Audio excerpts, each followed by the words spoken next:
তাত এটা ঠাইত তেখেতলোকক কোনো বিচাৰ নকৰাকৈ মাৰধৰ কৰি মৃত্যুৰ মুখলৈ ঠেলি দিলে। ইতিমধ্যে আৰক্ষীয়ে তেখেতলোকৰ অনুসন্ধান চলাই আছে আৰু সেই অনুসন্ধানত ইতিমধ্যে 5জনকৈ লোকক সোধপোছ অব্যাহত ৰাখিছে আৰু ইতিমধ্যে যেহেতু নিউজ প্লেটফৰ্ম হওক ছ'চিয়েল মিডিয়া হওক সকলোতেই সেই বাতৰি সম্পূৰ্ণৰূপে ভাইৰেল হৈ পৰিছে আৰু আজি এতিয়া সদৌ অসম কাৰ্বি ষ্টুডেণ্ট ইউনিয়ন আৰু অল আছাম ডিমাছা ষ্টুডেণ্ট ইউনিয়নে এইদৰে সেই গোটেই ঘটনাটোক বিৰোধ কৰি এইদৰে মম জ্বলাই প্ৰতিবাদ কৰা পৰিলক্ষিত হৈছে আৰু দেখুৱাইছোঁ গুৱাহাটীত যি কাৰ্বি হোষ্টেল আছে কাৰ্বি হোষ্টেলৰ বাহিৰত কাৰ্বি আংলঙত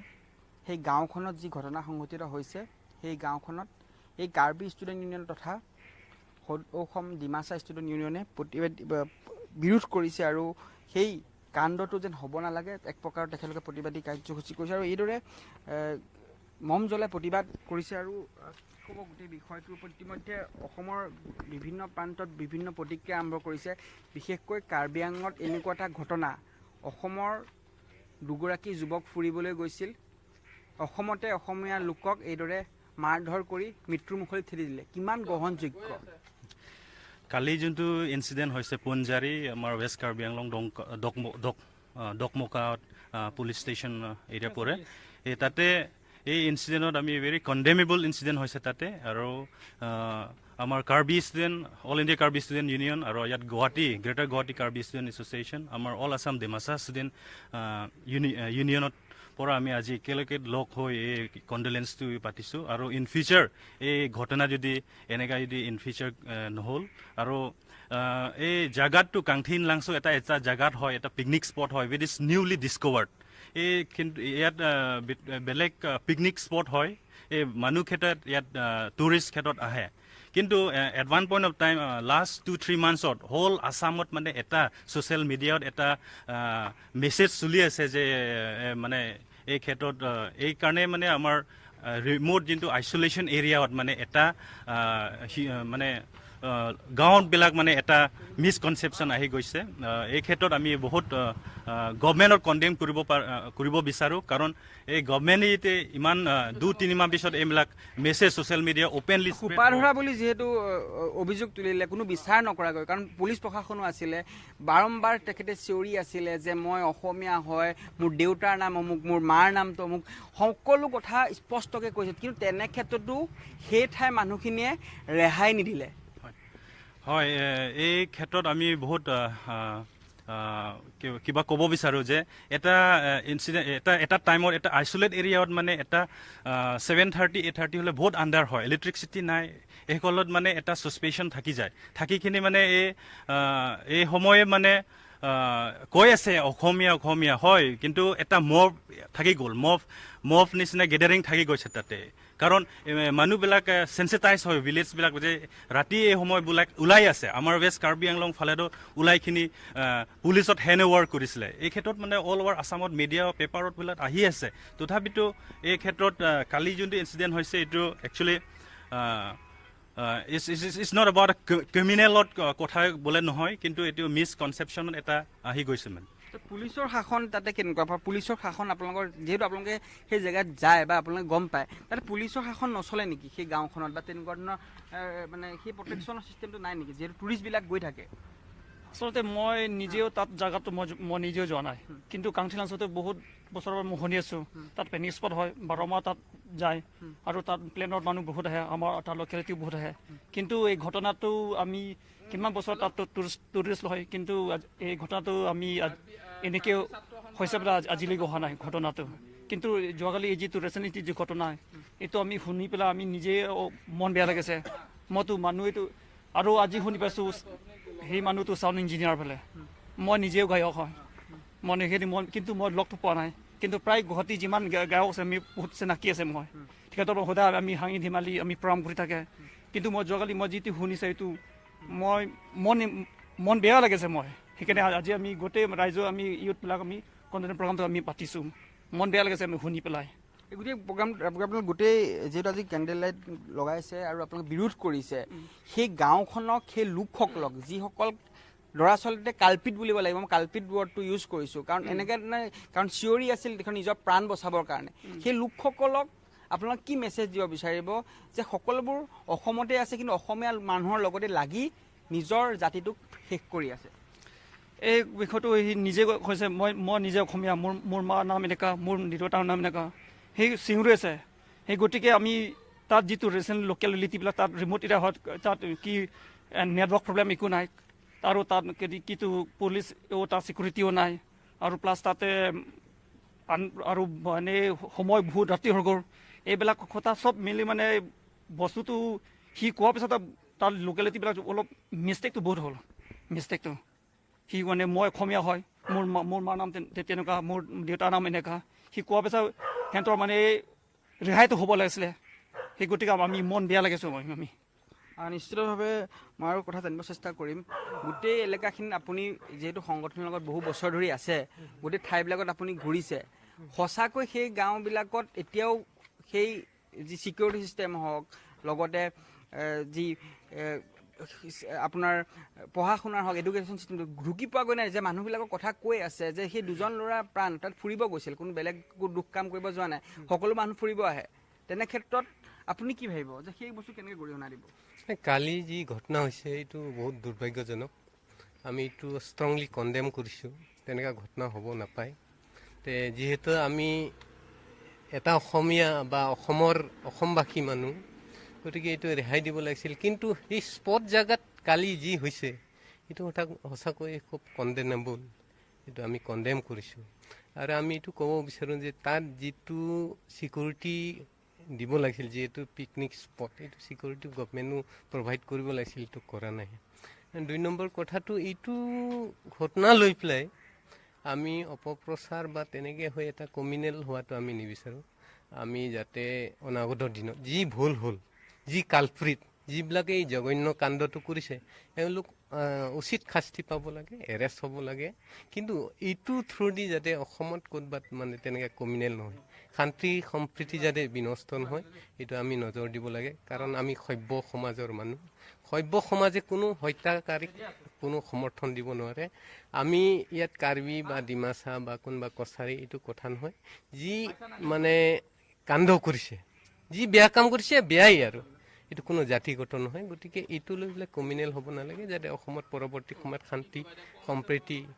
বজাই ৰাখে আৰু কালপ্ৰিটক উচিত শাস্তি দিয়ে এইটোৱে আমি কামনা কৰোঁ নিশ্চয়ভাৱে ইয়াত তেখেতে এটা উল্লেখযোগ্য মন্তব্য কৰিছে যে কমিউনেল ধৰণৰ কোনো ধৰণৰ ইয়াত ঘটনা সংঘটিত হোৱাৰ বা মানুহবিলাকক সংযম কৰিব দিছে কাৰণ যিহেতু যি দোষী আৰু দোষীক শাস্তি গ্ৰহণ কৰিব লাগিব আৰু সেয়েহে আজি Karbi student union Dimasa student union all Guwahati gather প্ৰতিবাদ কৰিছে আৰু তেখেতলোকে ওলাই আহিছে গুৱাহাটীত এইদৰে প্ৰতিবাদ কৰিছে আৰু সেই দুজন ল'ৰা ইমান চিঞৰ বাখৰ কৰিলে অসমত অসমীয়া বুলি চিঞৰিলে কি ক'ব গোটেই প্ৰক্ৰিয়াটো আপোনালোকে আজি প্ৰতিবাদ কৰিছে মানিছোঁ কিন্তু আপোনালোকৰ হয়তো এখন হৃদয় আছে আপোনালোকৰ হয়তো সেই জেগাত আপোনালোকে হয়তো গৈছে আপোনালোকৰ হয়তো মানুহ আছে সেই মানুহখিনি সঁচাই এনেকুৱাই নেকি বা সঁচাকৈ মানুহখিনি অসমীয়া ভাষা বুজি নাপায় নেকি বাৰু তাতে কেৱল কাৰ্বি ভাষাহে বুজি পায় নেকি এনেকুৱা কিছুমান প্ৰশ্ন উঠিছে মই সেইকাৰণে আপোনাক সুধিছোঁ নহয় যিটো কালি সংঘটো আমি প্ৰথমত তেনেকৈ নিউজ চেনেল আৰু তেনেকৈ বিভিন্ন ছ'চিয়েল মিডিয়াৰ যোগেদি মই দেখা পাইছিলোঁ মই সেইটো দেখি মই নিজকে আৱেগিক হ'ল আমি যিজন আমাৰ ভূমিপুত্ৰ হৈও আজি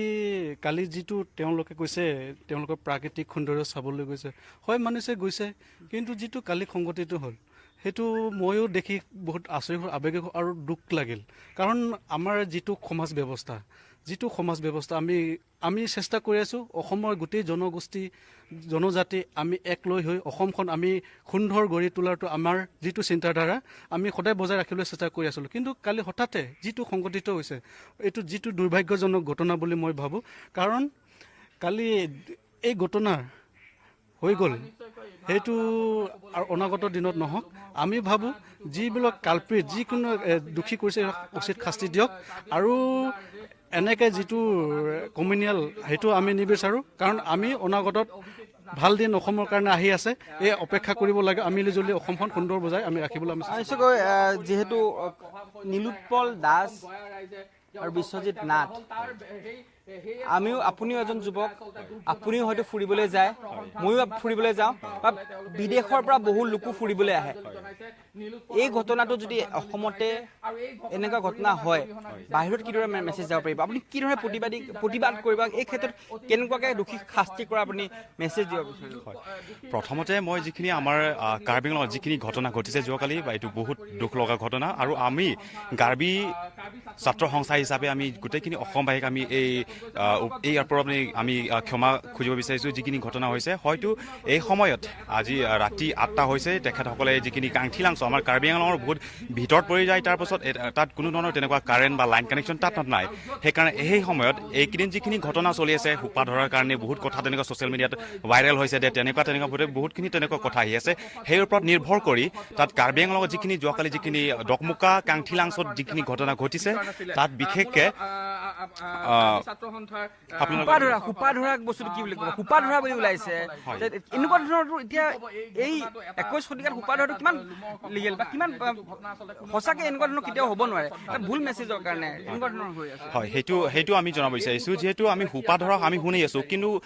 এইকেইদিন অকল কাৰ্বি আংলঙত গোটেইখিনি অসমত হয়, গোটেইখিনি ভাৰতবৰ্ষত তেনেকুৱা মেছেজখিনি ভাইৰেল হৈছে যে সোপা ধৰা হয়তো বিহাৰৰ পৰা 500জন মানুহ আহিছে, আৰু তেনেকুৱা বহুতখিনি মেছেজবোৰ ভাইৰেল হৈছে। চ' ইয়াৰ ওপৰত নিৰ্ভৰ কৰি আমাৰ কাৰ্বি আংলঙত কেইটামান ৰাইজ আছে, গোটেই ৰাতি সিহঁতে ৰাস্তাত থাকি কিনি সিহঁতে পখৰা থাকিবলগীয়া হৈছে। চ' সেই সময়ত এই আমাৰ যিখিনি এতিয়া নীলোৎপল দাস, তাৰপাছত বিশ্বজিৎ নাথ, তেখেতসকলে এটা প্ৰকৃতিক সৌন্দৰ্য যিখিনি আমাৰ কাংঠিলাংছত আছে, তাত চাবলৈ যাওঁতে আহোঁতে দেৰি হৈ যোৱাৰ কাৰণে সিহঁতে এটা ডাউট পোৱা গৈছে যিখিনি আমাৰ কাৰ্বি জনগোষ্ঠীৰ মাজত। তেতিয়া সিহঁতে সেই সময়ত গোটেইখিনি সোধা পোছাৰ মাজতো মানে মানুহবোৰ তাত ভিৰ হোৱাৰ কাৰণে এইখিনিত ইমানখিনি ভাগ কৰিব পৰা নাই। চ' সেই ওপৰত আমি কাৰ্বি ছাত্ৰ সংস্থাৰ পৰা এটা ক্ষমা খুজিব বিচাৰিছোঁ গোটেইখিনি অসমবাসীক, যে আৰু আমাৰ এই অসমবাসীক তেনেকুৱা ঘটনা আৰু পুনৰবাৰ ঘটিব নালাগে, আৰু যিখিনি এই ঘটনাটো ঘটোৱা হৈছে বা যিখিনি এই কামটো কৰা হৈছে, তেখেতসকলক শাস্তি দিয়ক। হয়, নিশ্চিতভাৱে মই আকৌ এটা কথা কৈছোঁ যে এইদৰে প্ৰতিবাদী কাৰ্যসূচী কৰিছে, কিন্তু এটা ডাঙৰ প্ৰশ্নটো হৈছে এই ভিডিঅ'টোৰ শব্দটো মই আকৌ এবাৰ শুনাইছোঁ। মই এই ভিডিঅ'ৰ এটা যি শব্দটো মই আকৌ এবাৰ শুনাইছোঁ। তেখেতলোকে মই এই শব্দটো এইকাৰণেই শুনাব বিচাৰিছোঁ যে তেখেতলোকে সঁচাকৈ যিসকল লোকে এনেকুৱা কাম কৰিছে শাস্তি পাবনে? এয়া শুনক।